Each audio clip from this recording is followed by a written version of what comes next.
This episode of What If It's Cool is brought to you by Respro Clothing. Respro Clothing, where you can get the latest merchandise from all the stars, including Luke Resner, Som, Savannah Rowe, Nova Nichols, and my personal favourite, Conflict Axiom. So make sure you check out Respro Clothing. You can find them on Facebook and on Instagram. It's the last stop for the AOW Jailbreak Tour, happening on the 31st of December, featuring music from Gutless, Vile Apparition, and Cull. Ticket link is in the description, make sure to check it out. Adrenaline Pro Wrestling presents Breakout 38, happening on January the 19th, featuring the upcoming stars of Adrenaline Pro Wrestling. Ticket link is in the description, make sure to check it out. MXW presents Goodness Gracious, featuring the 3 stages of hell match between Will Walker and Ace Shack, happening on January 20th. Ticket link is in the description, make sure to check it out. Alpha Pro Wrestling presents Glorious Purpose, happening on Saturday, February 10th at the Sunbury Memorial Hall. Ticket link is in the description, make sure to check it out.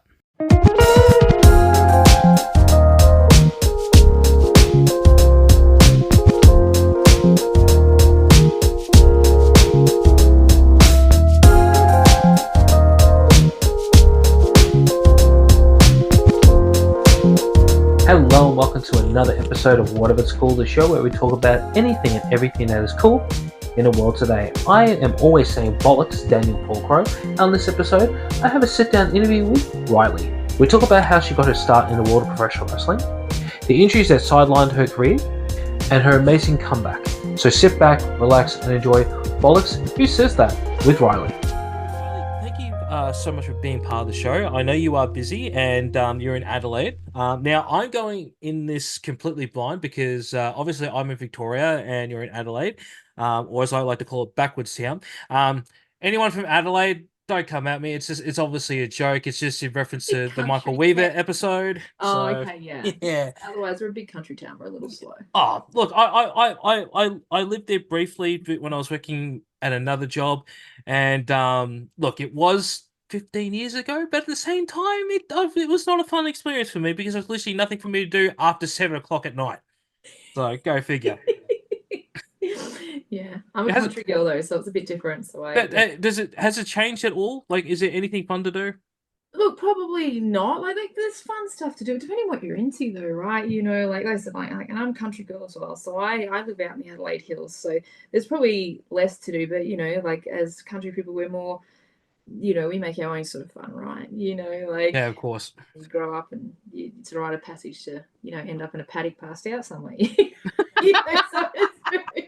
You know, we got a lot of nature and all that, you know, with beaches and, you know, like, so I'm probably a bit more of an outdoorsy, like in a. But see, I would have preferred that because, like, not that I spent all my youth in a country town, but I did spend a little bit of my childhood in a country. I actually grew up in Tokawal. I prefer that sort of atmosphere than being in the city. I as much as I don't mind living in Metro Victoria, I rather prefer the country. Yeah, that's not me telling a joke of me, you know, pleasing the country fans out there. Generally, I love the countryside. I'm not really a big fan of the city culture or anything like that. I just think it's much better, to be honest. But that's just me. I feel the same. So I sort of can, you know, commute to the city, but otherwise I spend most of my time out in the hills at the beach, you know, that sort of stuff. So yeah. Well, let's get into it because obviously I don't know much about you. I just going by a lot of your TikToks actually, and on Instagram Reels as well. Firstly, how did you come around discovering wrestling? Not getting into your career, but just actually discovering wrestling as a whole. So discovering wrestling as a whole. So would have been, we're talking like early 2000s, and you know, we talk about sort of Attitude Era or the McMahon Helmsley era. Okay. All right, and I've shared this story probably once before, and it's probably not like the greatest story, but at this particular time, I was so enthralled in this wrestling, and it was my little part of escape. And you know, like, and obviously with this, you know, McMahon Helmsley era, you know, we had Stephanie, who was just this total like badass, and she was just like so strong, and so, you know, all these different, you know, she was this, you know, she was running the show, the $1 billion princess, all that sort of stuff. And, yeah, you know, pretty, for me, it was everything that I wasn't. And I guess, you know, going back and without, you know, I don't start off the episode a little dark, but at the time as well, when I was watching that, I was in my first proper long-term relationship, and it was actually a domestic violence based. Oh, no. And so that was my escapism, right? And Mm. so I would watch, and I was so gravitated towards it. And, same there was Lita, and she was doing the stuff with, Team Extreme and things like that. So then this was my escape of seeing these really, really strong women. Mm. And that's just what's sort of great, and then I loved wrestling as a whole in general as well, right? Like, so, I was in there for the stories and everything like that, but that was how I first gravitated towards it. And it was just that sort of little bit of escapism. And then, fast forward so many years, and I think in theory, I spoke to a friend, another day, who's not in the business, and we hadn't spoken to each other for a long time. And he goes, it's funny. He goes, I remember how much you used to love wrestling. He goes, you're basically like Stephanie McMahon now, like such a badass, like, and it was just, like how the tables have sort of, turned, and here we are, so yeah. Oh, that's good. I think you're the first person that I've ever met that said they were a fan of the McMahon Helmsley era. Like not just the Attitude era, but just the particularly the McMahon Helmsley era. Now, I did like it. I didn't say I love it, but I did like it.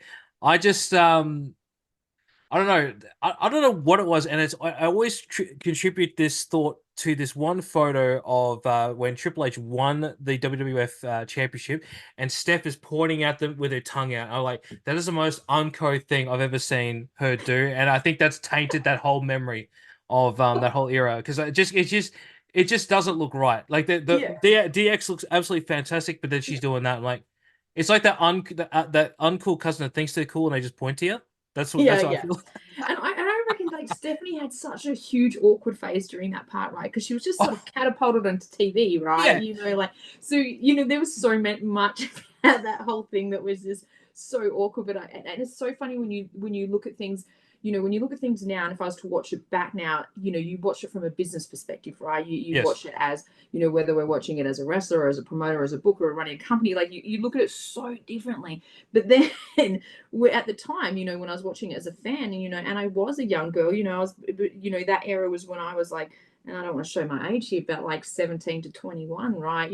Like, so, for me, and just then being like a pure fan, and it was literally that sort of storyline that sort of gravitated me in, and then I was like, hooked, and I was like hooked on Edge and like Chris Jericho. Like, I couldn't get enough of it at that particular time from there. Well, it was a great time to be a wrestling fan. I mean, if you're purely WWF, like for me, I've always been a wrestling fan. I can't actually remember a single time where wrestling wasn't a factor in some way or form. But like my first introduction of wrestling was pretty much WCW. Oh, sorry, not WCW. The National Wrestling Alliance, and also stuff from Old Japan because being Filipino, my members of my family would have tapes from All Japan or stuff that they've had because, they managed to get it from an uncle or an auntie from the States. And man, I'm glad that we've evolved into where we are now in the business where um anyone could just enjoy it, pick up any era and they can just enjoy it. Like if you grew up in the 90s, you either had to be Team WWF or Team WCW, or if you're lucky enough to see it here in Australia, Team ECW. And now it doesn't matter what you are. If you're a wrestling fan, you're a wrestling fan. That's great. Yeah, yeah, Mm. absolutely. I've got a son. He's 12, and he loves wrestling as well. But of course, he's came into it, and much to my, you know, as a wrestler, like he's like John Cena, like, and it's just because it just so, especially when he started watching it younger than what he is now, Mm. like that was just like the thing, and then and same, and then seeing like The Rock, and I think because wrestling has now, with a lot of people moving obviously like The Rock and stuff like that into acting, has Mm. transgressed, just itself. So now it's like, oh, he's in the movies, he's cool, he's in Fast and the Furious, so The Rock's amazing. But then if I go to play him like old school wrestling, like I was watching something from the Attitude Era not even that long ago, and he's like, Yeah. oh my God, what is this like?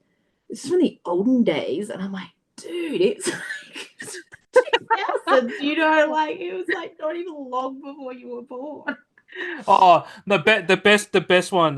Bub's my godson who I'm helping raising. Oh, I loved him, but I also cringed when he said this. So, I think we were just having dinner, and we were watching something because we were at a sports bar, and literally, Cena's match very recently with what's that guy's name? Austin Theory came up, And he just turned around and goes, "Hey, Dad, is John Cena a wrestler?" I'm going, "Yeah." He goes, "Oh, I thought he was just an actor." I went, "Mm, um, yeah, I haven't educated you well. Okay, that's on me. That's on me."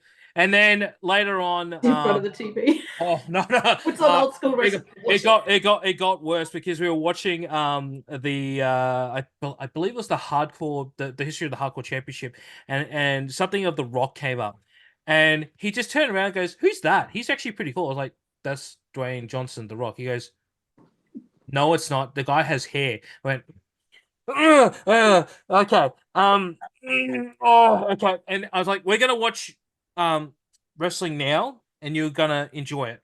And that's where that's when I hit the fan. I was just like, nah, I can't let my boy think that that's not the Rock.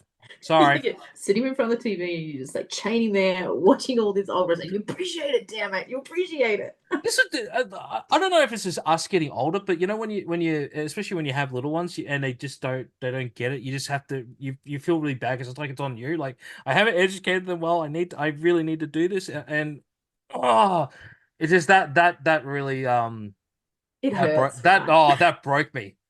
It not only did it hurt me, it broke me. I just like I've done I failed as a parent.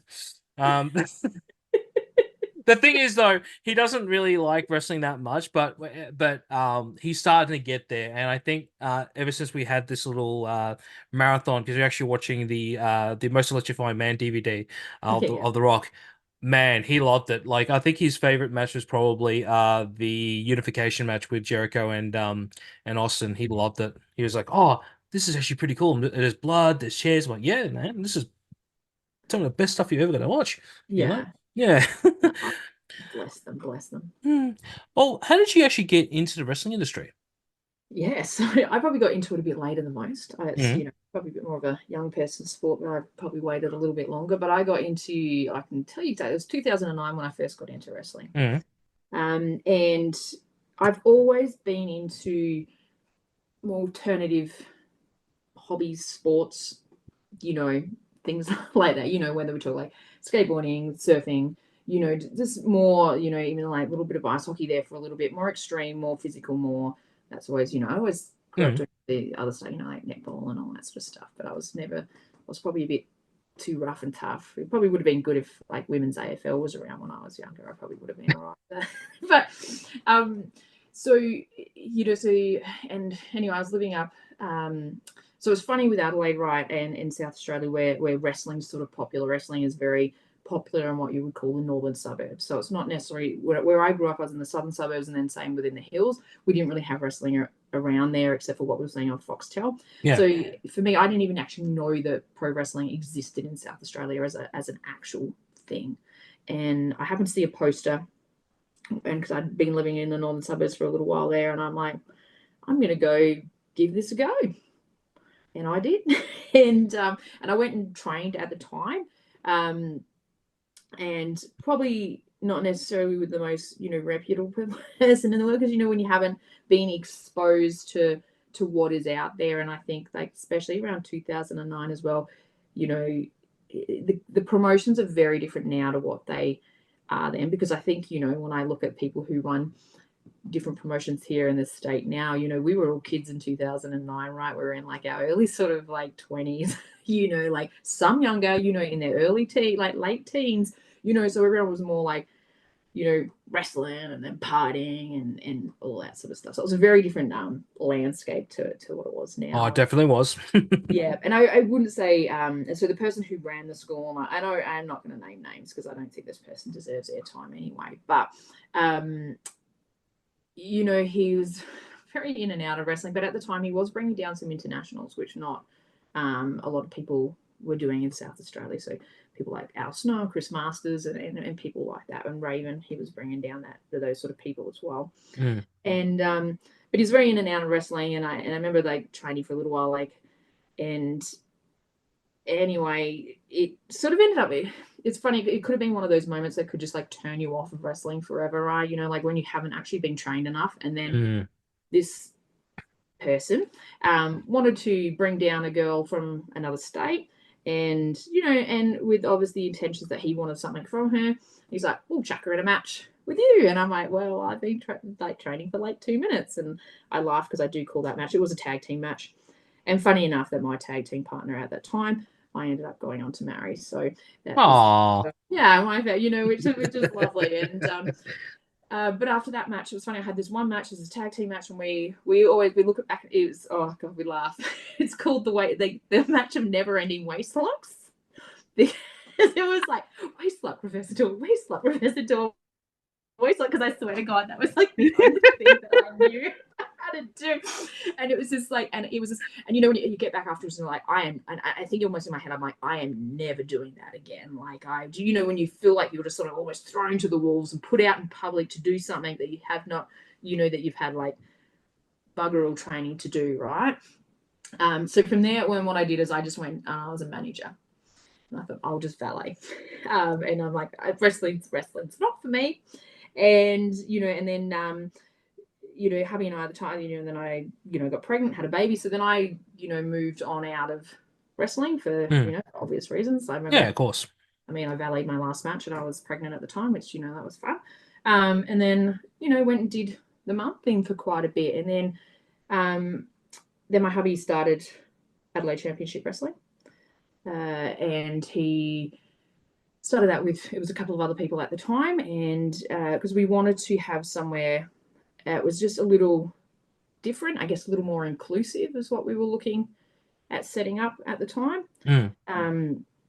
And without, I guess, some of the drama that was happening at some of the local like promotions, we just wanted to step away from that and just do something that was a little bit different, a little bit more inclusive, a bit family friendly, and all that sort of stuff. And then, so I helped, on the back end on the business side.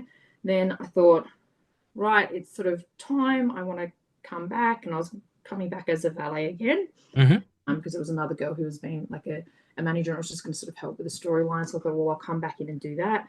And then I sort of, I don't know, I feel like my husband sort of tricked me at the time as well. He's like, well, if you're coming back, then you need to do like, so obviously with Adelaide Championship Wrestling, we also have the ACW Academy. So we run a training school as well, which he runs. So that's Joe Mundy who runs that. And so he's like, well, if you're you still need to learn to take, because managers take bumps and everything like that. So you can just do our fundamental course. Like you'll do the whole fundamental course. And I'm pretty sure that was like a bloody trick, because he's never made any other manager do it after that. So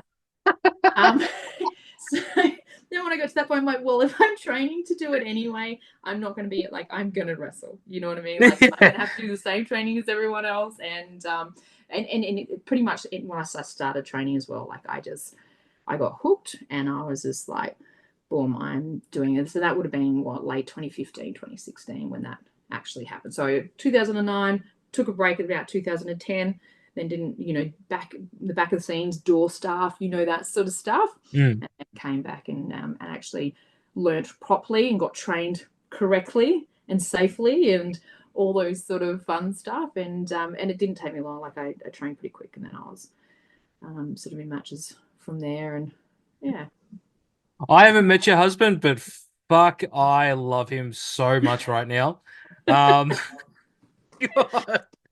What a story. He tricks you into getting into wrestling, and wow. That's it. We meet wrestling, and then sort of felt, like that's what I say. Any sort of issues that we ever have, because when you work with your husband as well, when it's running a business and training and wrestling together, there's a lot of like you butt heads, right? And it's sort of like, I think like when I reflect on it now, I think you've got yourself to blame, buddy. I think it was you.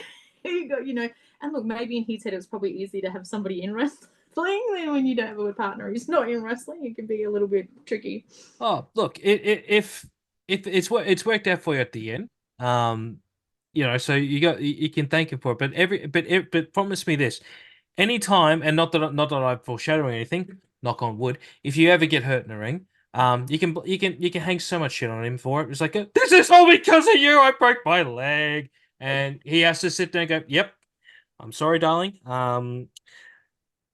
What can I do to make it better?" And you just let him in. I'm 100% supportive of you on doing that. Oh, that's it. Well, funny enough, like I ended up having to hang up my boots for 3 years, and that's sort of how you came to found my TikTok, because that was around, like I only set up my TikTok this year for my wrestling account, because I was then planning a comeback, and that was sort of 3 years out, and that was a combination between sort of, it wasn't injury per se, it was injuries caused by autoimmune disease or like inflammation within my body. Mm. So yeah, so it's like, but he had to, deal with a wrestler who can't wrestle.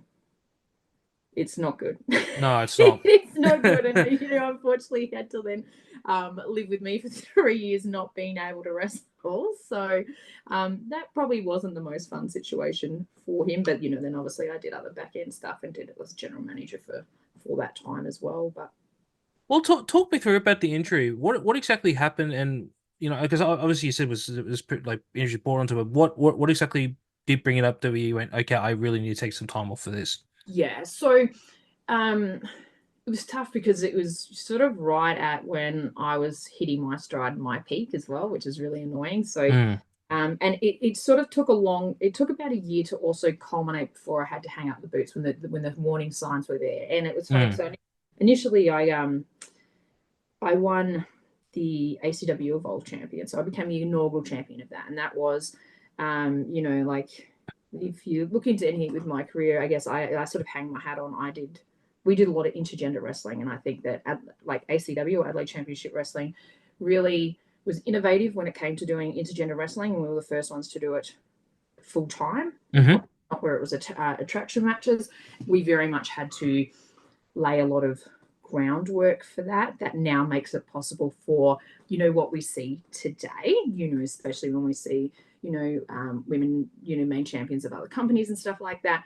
We'd already laid that ground, because we obviously had to deal with a lot of stuff like domestic violence and this and that, and you can't hit a woman, and like and all very justified concerns. Yes, I'm not diminishing that, but we had to do a lot of work to tell that story so that wasn't a concern or a problem or something where people wanted to sort of change that channel. Mm. So then that led into this, we brought in the Evolve Championship, and it was a tournament amongst men, and I got to win, and I got to be that, that first ever champion. And but just leading up to that as well, I started getting some random injuries. So I remember 2 shows before I actually got that championship, I was doing crossbody from the top row, so from the corner, crossbody, and it was just something that I did all the time. And after this particular show, my knee just blew up, and I was like, what? Like literally like a big, like it was like a big egg sort of thing on it, and it turned out to be like a bit of a hematoma. And we're like, that's Oh, no, no, no. yeah. So that was a bit weird, and that obviously kept me out for a little bit, but just in time to come back for this tournament, which was great. And then it was sort of okay, and then I started getting things like good old John Cena elbow, when the gold full fluid like on your elbows and stuff like that. Experienced it, not fun. No, not fun at all. So this sort of stuff, you see like some of the photos of me, you see me wearing like 2 lots of knee elbow pads and stuff like that, like just trying to protect my joints.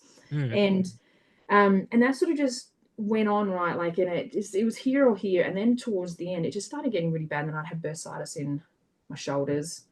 Okay. And and just everywhere. And like it was just like we couldn't work out and that was the worst part. We couldn't actually work out what was wrong and going up. And so what sort of led to it is then, especially like the last 2 matches I had, and you had to look at, is that I couldn't get through a match without my shoulder giving out on me. And so I was having an injury every match, and I remember having that last match, and I was champion, and I wasn't still the champion from the first time. I was actually the champion again for the second time. So I'd won the ACW World Championship back, and it was my second sort of title run. And then this is sort of COVID was in there as well, right? And it was just like, I actually don't think I can come back from this now, and it's just, and then things that were happening then within my body was just, I was going from being at the gym 5 days a week to actually not being able to walk upstairs without getting this like muscle fatigue, like as if, like in your legs. It was just crazy. And it was awful. And it was just getting to the point, like I couldn't get through a match. And, and we were taking things out of matches, right? So that I wouldn't be doing things to hurt my shoulders, so I couldn't give or receive shoulder blocks or anything like that. Like we're trying to do, trying to do it, like even for a point of it, I even did like a heel turn as well. So I could sort of bump less, right? Like, and just nothing helped. And when it got to the point of not being able to get through a match without getting injured, and that happened a couple of times in a row, Mm. it was just, like it wasn't fair. Like, it's not fair on the fans that come to the show. Like, yes, I would still finish the match, but if I'm there holding a championship and I cannot do my best and I cannot get through a ring, it's not fair on the fans that are there, especially the ones at this time. Then by this point, I was a face as well, so it wasn't fair on them, because they supported me so much, and they have that sort of she can do no wrong sort of attitude, and it's like, and it's doing a disservice. It's doing a disservice to the title. Mm. Like, and it's not fair on the people that I'm jumping in the ring with either, if I can't be doing the best thing. So had to make that decision to relinquish the championship, which was hard because that championship to me, like it still does to this day, but it means everything to me. Like, and it was just something, and being the first one to hold it, and going back to the mentality when I did start training, and was like, well, I'm gonna have to train anyway. Like, my goal from day one was to be a champion. I thought I'd be a women's champion, mind you, but then we didn't have women, and it didn't pan out that way. So I was like, like it was, yeah, and it was really hard. So then having to make that decision, I think the even harder part, like, so yes, then I stepped in and did the general manager role, but it's hard to sit back and still be a part of the locker room, but not lacing up your boots and going out there. Mm. And it's hard, to see the landscape change and everything change, and all these people come up, and you're like, oh my God, I would have loved to have wrestled them or them, or this or that. And just to sit back and not was just, it was tough. No, I can feel it. It's again, this show's not about me, but I'll just bring up but like how I could sort of sum it up for myself, because I'm not a wrestler. I'm just a commentator and an interviewer. But if we go back to other aspects of my career, so let's say hypothetically that if we go back to my music days, it's like I've lost my voice, and then I have I can still do the back of half stuff, maybe doing engineering of songs and stuff like that. But then seeing someone do my job, being the singer of that band, it would kill me. But the one thing that I took from this story though, that's really good, is that you may not have been the first women's champion, but you were a trendsetter there, because you won a intergender title, and I for the life of me, I don't think there was that many around that time when you first started doing that No, too. no, it wasn't like there would be some attraction matches, like I said to you before, like there would be some attraction matches between, some women and men, but it was never like a permanent thing. And we did it, as I said, we laid a lot of. I'm more proud, it's not just about what I did. I am very proud of what ACW did, because like it has laid, whether people will acknowledge it or not acknowledge it, or think it was their idea or whatever. Hmm. It like you look at the women champions of this country, and like whether it's somebody like a Jessica Troy over at PWA, PWA or things like that, like where you have women holding now, the champ, where they sort of taken away the like, oh, girls can't wrestle in the men's sort of division, like, and all that sort of stuff. When it's just, like, and it was just, yeah, I was just, it was something I was like really proud of. And I was proud of what we did, because I said it took a lot of storytelling, like a lot of storytelling and groundwork. It took us over 6 months that we told this story for it to, and basically the story was that I had a time frame in which, so I could, like general manager, like, yes, you can step up and wrestle the boys, but you have to win by this date. You don't win by this date, you're not getting an ACW contract. And that's how it went. And, and so I lost for 6 months. I lost and I lost and I lost and I lost. And each time though, it was just like getting a little better and a little better and a little better. And I think it is also the story that I told as myself as character as well. Mm. Like I think now, like now with the comeback, I think maybe the audience struggles to see me a little bit in a women's match now. Like that's, and that's something that we're working on there now. But it was just like I think it said a lot about sort of my attitude and who I was as a person, and that's sort of what they came to love. It was just like that, never back down, always get up, like you shouldn't be beaten, she's not defeated, like that whole sort of thing. And yeah, it's just it's good, because now it's you do see what is happening out there, and and you just sort of, you can be sort of proud, it's like, yeah, cool, like we did that, we set that ball Yeah. rolling for that to be and like I said, we're a little company, compared to some of the other big companies. So whether some people, do or don't want to acknowledge it, that's up to them. But it's definitely, it wouldn't have been possible if we didn't do what we did.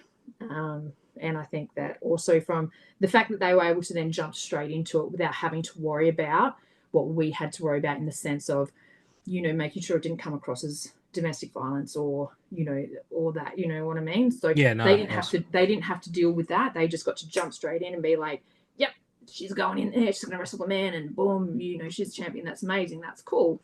But yeah, we had to do a lot of that groundwork for that to be something, which is pretty special. Oh, just really, really cool.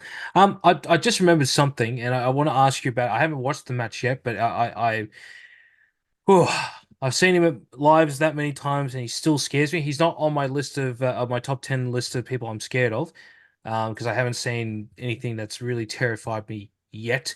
But you were in a match with Sid Parker Yes. for that championship.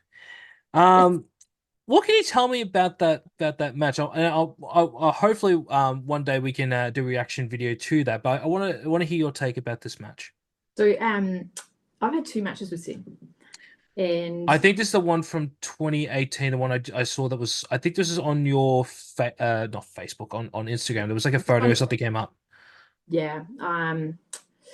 I'm trying to think. There was two matches, and I've always post them both on there. There was one match for the championship that Hmm. was ended in like a disqualification of somebody interrupting the match, and Hmm. then the next one was a triple threat match, and it was actually where I lost the title. I didn't lose it to Sid, but I did lose it to someone else. And Oh, okay. Oh, but yeah, the match I was talking about it would have been the no so the yeah, DQ match.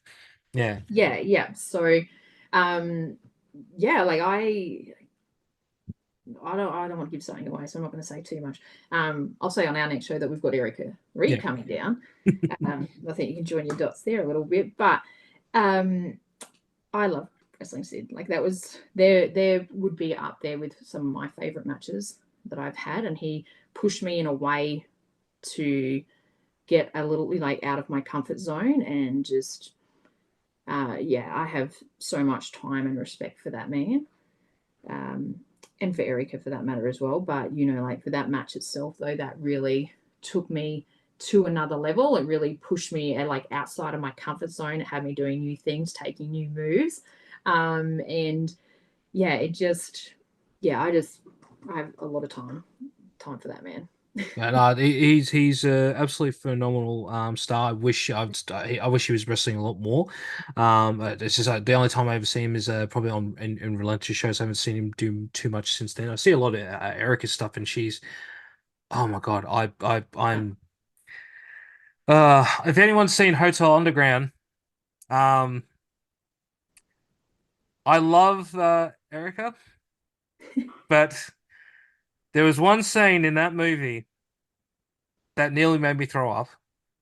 And I'm not going to mention what it is because I want you guys to watch that movie Now I'm gonna when have to it go releases. watch. I'm like, what? I'll tell you after the show. But like I have so much respect for her, and just both of them are absolutely fantastic. I just wish I got to see them a lot more. Yeah, I just didn't get the chance to. yeah. But we'll have to talk about that match when we do it when we eventually do an episode of Reaction Wrestling Wednesdays. So keep a lookout for that on the socials because that will be announced hopefully in the future. Now I just want to talk about your now you are obviously coming back, but I want to talk about your GM work firstly. And I know you said it was a bit tough for you. Um, Obviously, we understand because you got to see this. But what were some of actually the fun bits of you doing the GM work? Because it just seems like we're just only talking about the negative side. Let's talk about the positive side here. No, there's so much positive. The only, as I said, the only negative is sitting back watching your mates go out there and do what you want to be doing, right? Like Mm. that's just like that's hard. But I am so lucky that I got to do that GM role, because it kept me in eyesight of the fans, right? So that when that comeback came, it was everything that I wanted it to be and so much more, especially with that reaction. I'll tell you a little bit about that because we were talking about Brooksy before this started, and I'll tell you about some. Okay.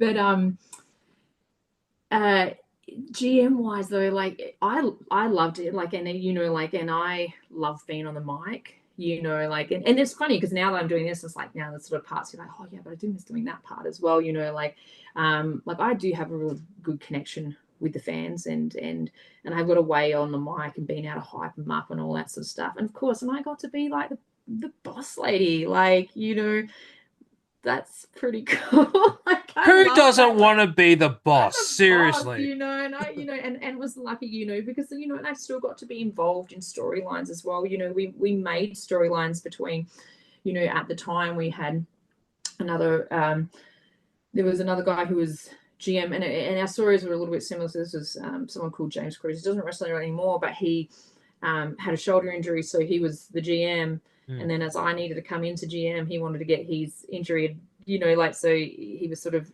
jumping on board. And, like we told a big, huge, like heel face storyline between me. Is that, we had like the battle of the GMs, right?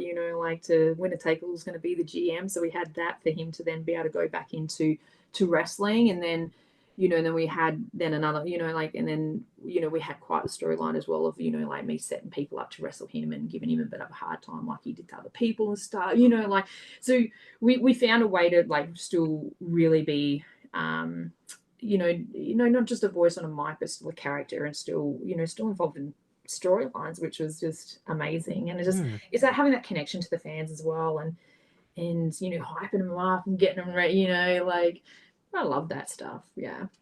I could just see it in a twinkle in your eye, like how excited you were doing that, and that's really great because like a lot of people who have that injury and then they go do that role, they not naming names, but they might feel it's a little bit below them, and then they just don't enjoy it because like they just really want to be out there. But it just sounds like you took whatever you got and you ran with it and just made it your own, had a lot of fun, and Yeah. that's great to see.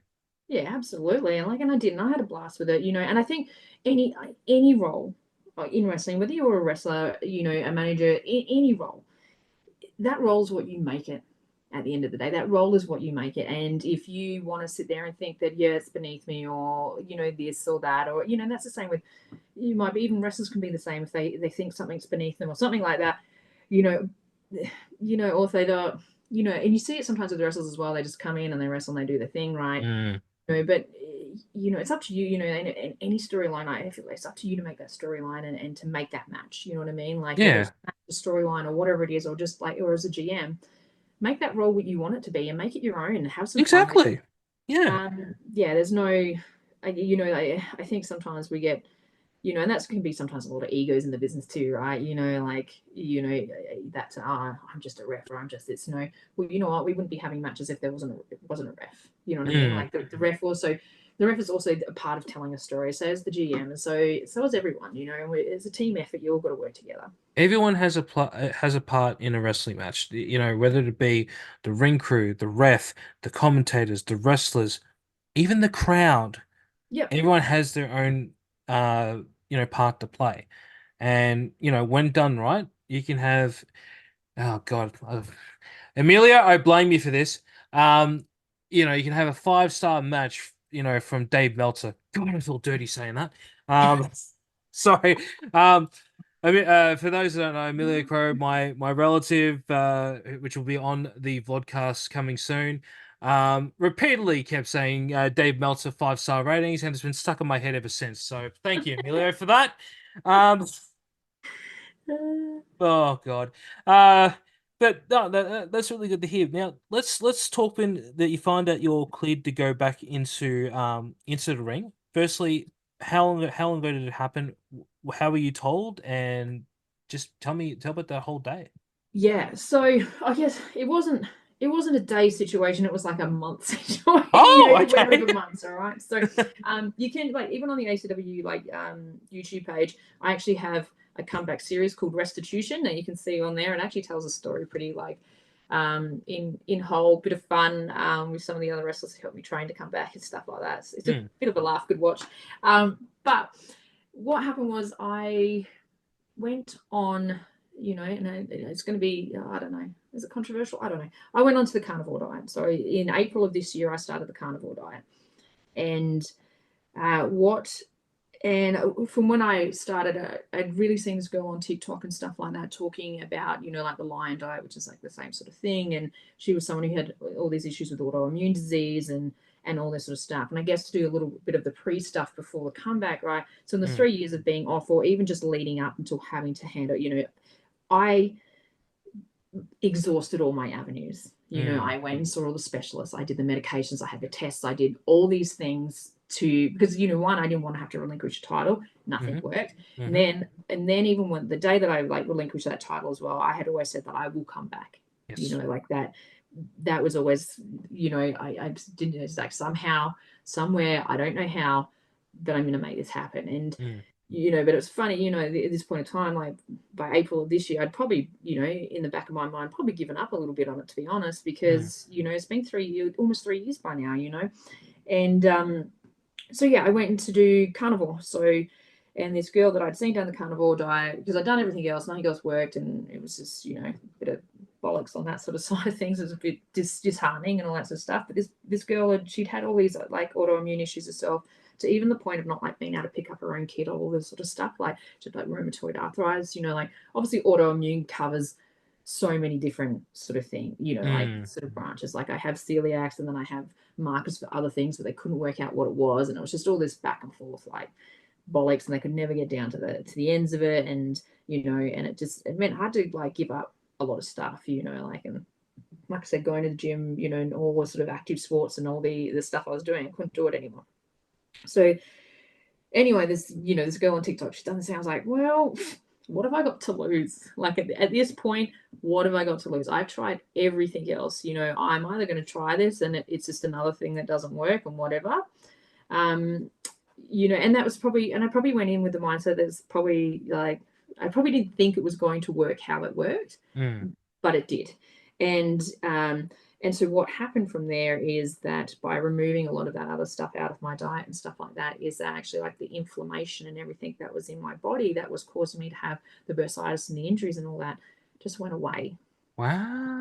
So it went away, and quickly dropped to like a lot of weight as well, which was, that was nice. But yeah, like, and then all of a sudden I was like, okay, well, I was still doing some dancing. Like I was doing dancing as well. So I do, outside of wrestling, I do sort of like some burlesque dancing as well. And what I'd noticed, and I think some of the, when I started the diet, one of the first things that I started to notice is like there was the type of burlesque dancing that I do is like this big, it's all about like women's empowerment and very inclusive sort of thing. And it's about, like women getting out, like, like we're not doing like full strips or anything like that. It's like they call it burlesque fusion, and it's very much about, all walks of life, all ages, and all this sort of stuff. So it's very inclusive. So what they do, they have different levels of things that you could do, so if you can't get on the ground, they'll have something else for you to do. Okay. And so what I started noticing is that, like I could start getting down and getting up, and these were the little things that I couldn't do, like, which is this, like you talk about feeling old before your time, right? And all of a sudden I'm like, oh, I could do that. And so then it's that thing that starts ticking in your brain. You're like, well, if I can do that, can I do something else? Like, so anyway, then I jumped back in the gym. And that was a huge thing as well. Because like I said before, I got to a point of not being able to walk upstairs without getting like muscle pain and then my knees blown out and all this sort of stuff. Yeah. Back in the gym, and I'm like, oh, okay. Here we go, back in the gym. And it's sort of, it wasn't just like a little flash in the plan. And it's like, and being on this carnivore diet too, I started feeling like, sorry, I don't know if I can swear or not, so I'm really trying. Just go for your life. Okay, good, because then I started feeling amazing, right? And and I was just like, I had all this energy. I've been holding those words in. What I probably should have said is, like, I edit all these, and even if you swear, it doesn't matter, because I swear, well, I'm part Irish as well, so I swear like no tomorrow. I've been holding it in because, like, when I realized you weren't swearing, like, I probably should maybe turn it down because maybe she might be offended. I was like, so now I know. Yes. Yeah, because I was like, bollocks, who even says that? Like, I'm like, and I say that every now and again, but I do, but not like it's like my go-to. Like, this is bollock. No, that's what it was. But yeah, I started feeling amazing, and I could bend, and I didn't have the joint pain. Like it literally all went away. And then what the biggest sort of test was is then I started having some more blood tests and stuff like that, and the inflammatory market. Like, so when I had done like blood tests before, so even like slide tests, where they like prick your finger and you put your blood on a slide and they look at it under the microscope. Yeah. What you would see on that slide is you could physically see the inflammation. It was just all, my blood was just full of inflammation. Oh, that bad. Yeah, it was terrible. Oh. And yeah, and it was funny because I'd been to a naturopath as well, and they're like, try this and try that, and that did not work at all. But it was this carnivore stuff that worked, and then to the point where like I had some blood tests done, so because there was like a funny little mishap where I'd had like this pain in my stomach, but I'd actually pulled a muscle, but they thought it was my appendix. It was so random. It was the same spot. Yeah. And anyway, they ran blood tests for that, and of course, like I had no inflammation in my body. What's going on? I was like, wow, okay, well done. So, that was the moment. Was like, okay, let's go back to training. And I didn't want to train. I didn't want to train with like the group of like all of our rookies and stuff like that at our school, because I just like I needed. Because I knew as well, like what so much of the comeback then was about is I had to jump back in the ring to see if it was possible. I had to see like, can I do this? Because then the other part of it is, right, is, wrestling, regardless of whether you have injuries or not, is such a mind game, right? And to be able to wrestle is to be able to overcome your mind, in my opinion, like your own mindset and your own thing. And so when I'd become conditioned to being like, like, oh my God, I'm going to get injured. I'm going to get hurt. Like, and I can't do this. And, and that was really my mindset, towards when I was leaving. Right. So I had to do that. And I sort of wanted to do that almost, I guess, in private, like, because, like I'm still at the same time, like I'm still, partly running ACW. I'm the general manager. So I have, rookies and talent. I don't want them to see that sort of side, that I guess weakness sort of, so, if it wasn't to work out. So I just didn't want to train as the group. So what I actually did is I enlisted the help of so our Evolve champion, so Malachi Slick.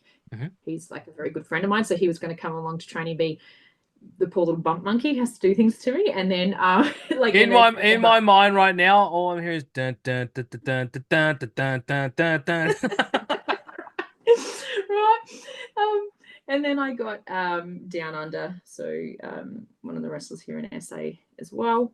He to basically train me, and and it was funny heading into that first session too, right? Because I'm sort of like, first one, we're just gonna ease into it, and I really painted that. I'm like Down Under, like we need to like go right back to basics, like I don't, I haven't wrestled in 3 years, so like it's like I've forgotten everything and I don't know what I can do. So let's just start with some like, maybe it'll be some bumps, maybe a bit of chain wrestling, like blah, blah, blah. No though, first session in, he's like shoulder blocks, like running like the international spot. He's like shoulder blocks. I'm like, and so for shoulder blocks for me, that was my big fear, right? Yep. I was like, oh my God, I don't know, like first session in, like, are we really going to test it like that? Like, and I was just like, and the good thing about having someone, because, obviously Down Under doesn't train ACW. So the good thing about having somebody that was external to that as well is probably somebody who wasn't going to put up with my bullshit or my excuses either. Yeah. Right. And that's what you need if you're going to be going back to training. Yeah. So I couldn't just be, oh no, I'm not comfortable doing that, because I didn't want to make a dick of myself either. Like, like I'm like, oh my God, I'm like in front of all these other people. I forgot this is, anyway. And that first shoulder block, I was like, yes. And I'd sort of set these little markers along myself as well, right? So that, because I knew this was a mental game this time. So it was, I want to be able to take shoulder blocks again. There was something, I can't remember what the next one was. There was something else that I wanted to be able to do. And then the final one is like, one of my big mental blocks is wrestling my husband.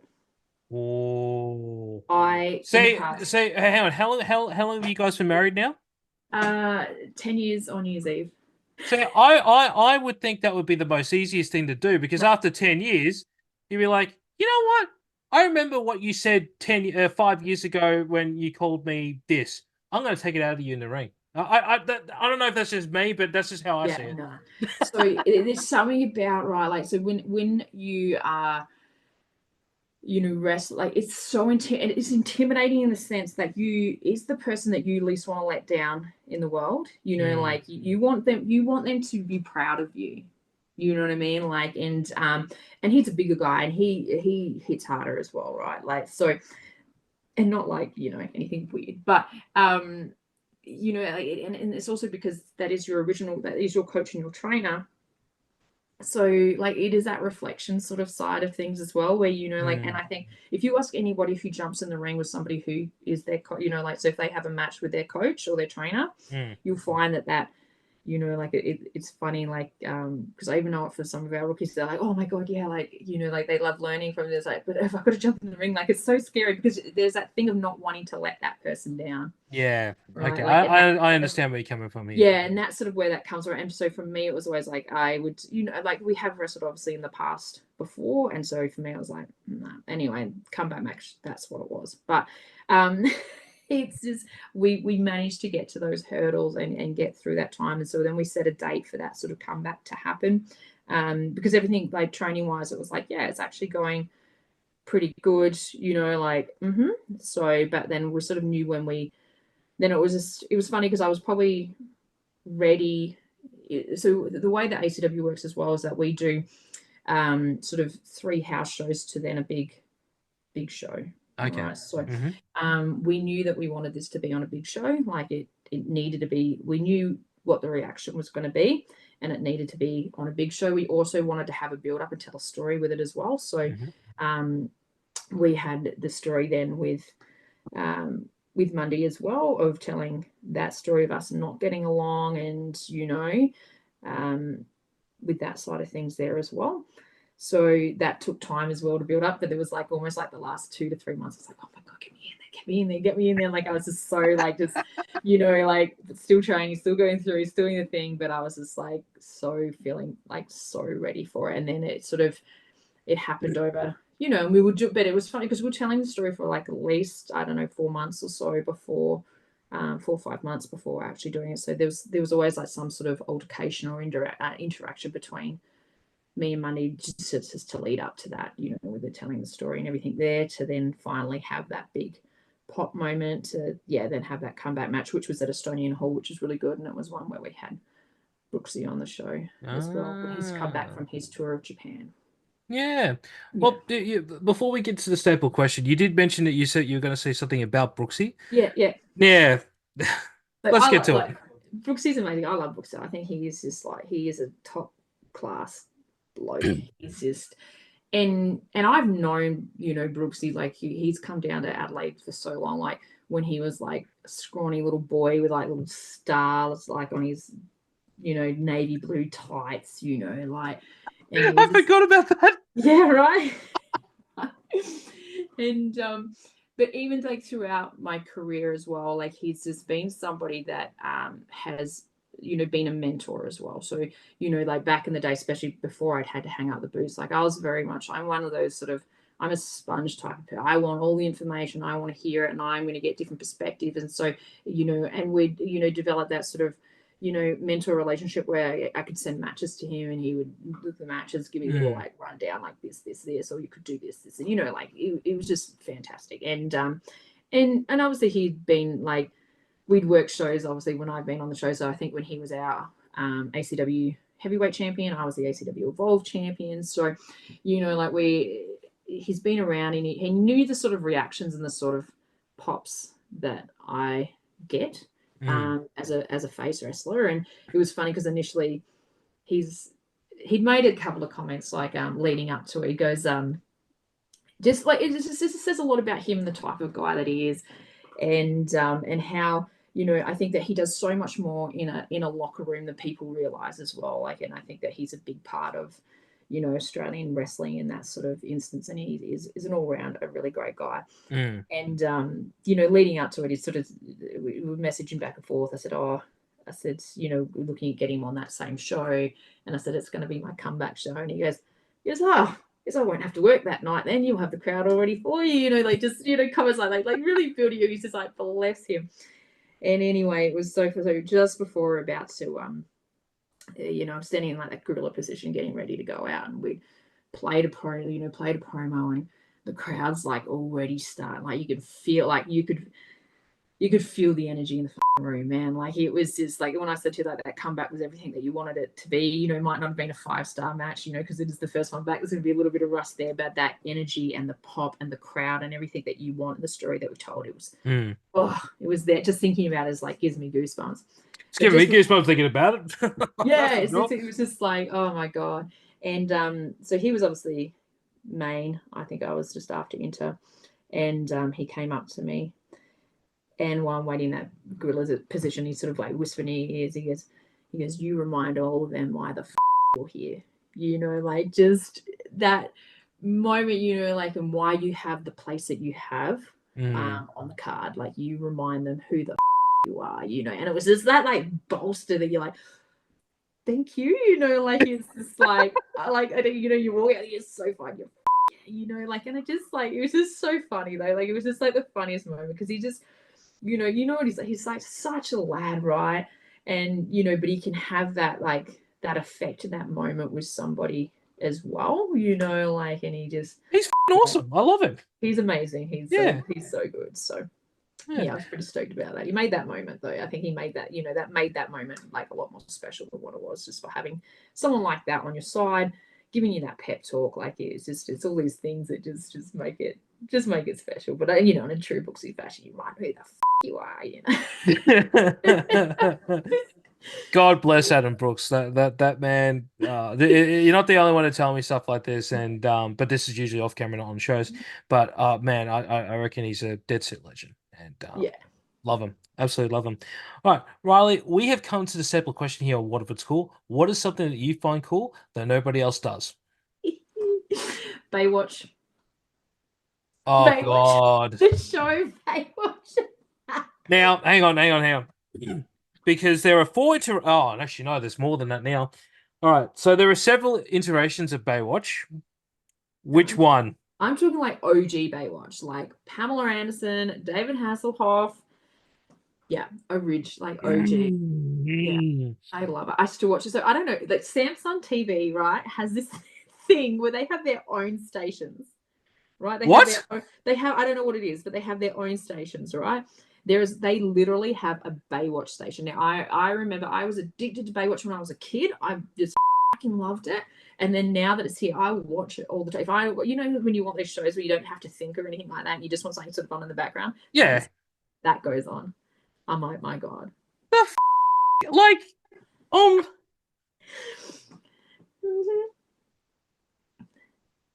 I'm stumped. I'm really stumped. I wasn't even thinking that.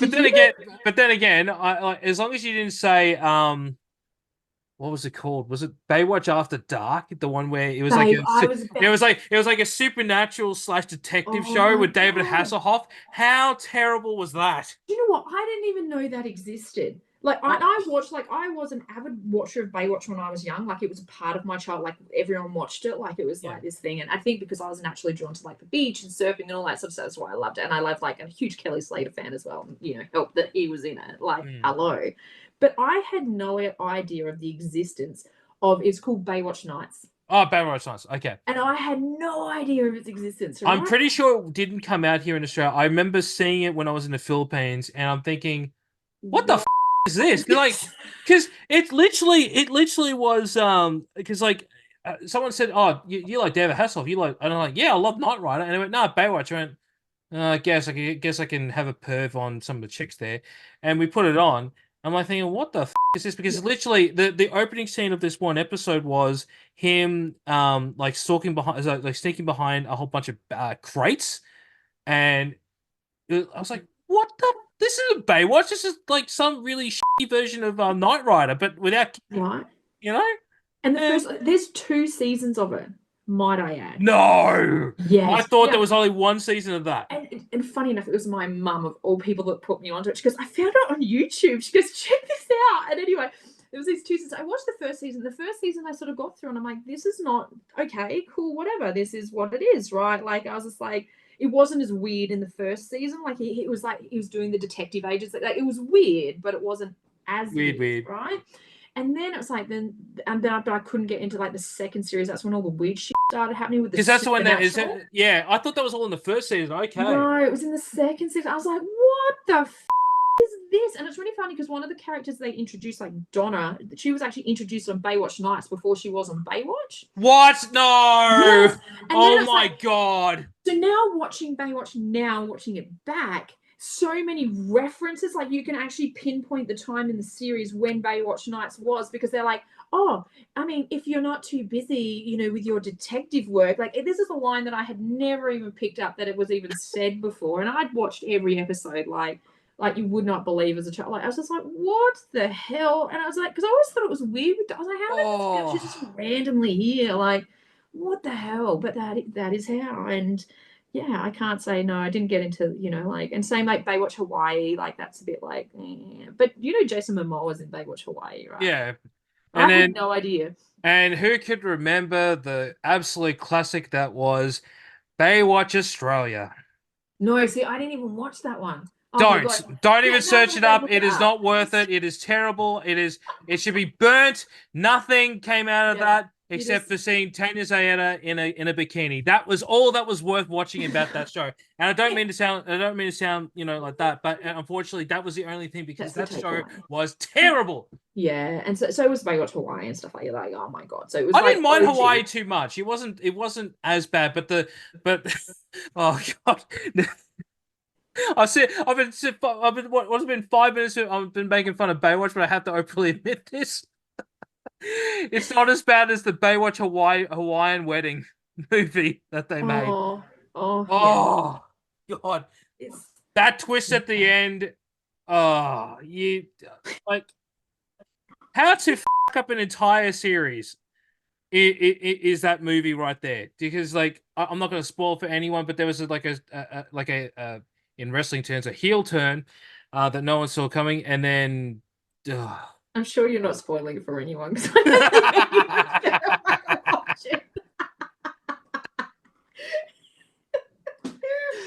Oh my God.